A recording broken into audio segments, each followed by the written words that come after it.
இன்னைக்கு புரட்டாசி டே 9 நம்ம வீட்டில் என்ன சமையல் பார்க்கலாமா. ஃப்ரெண்ட் ஒருத்தவங்க வீட்டுக்கு வர அப்படின்னு சொல்லியிருந்தாங்களா. அவங்க வந்து நானே மஷ்ரூம் வாங்கிட்டு வரேன், இன்றைக்கி நம்ம மஷ்ரூம் பிரியாணி செய்யலாம் அப்படின்னு வந்து சொல்லியிருந்தாங்க. நான் வந்து மஷ்ரூம் பிரியாணிலாம் வந்து செஞ்சதே கிடையாது, எனக்கு அது எப்படி கட் பண்ணுன்னு கூட தெரியல.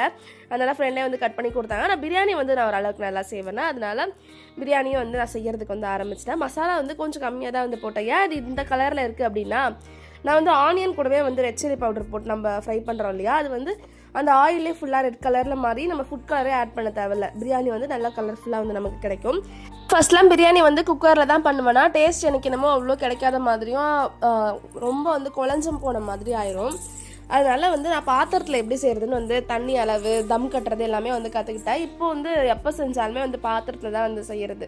ஆனால் இப்போலாம் எப்போ பிரியாணி செஞ்சாலும் வந்து குழையாம தான் வருது. ஈவினிங் போல் ஒரு ரைட் மாதிரி போயிட்டு நாளைக்கு சமைக்க ஆனியன் இல்லையா, அது வந்து வாங்கிட்டு வந்தோம். பாப்பா வந்து வீட்டுக்குள்ளேயே மறுபடியும் வந்து வண்டியில் போகலாம் அப்படின்னு சொல்லிட்டு அழுதுட்டு வாசலே நின்றுட்டு இருந்தாங்க.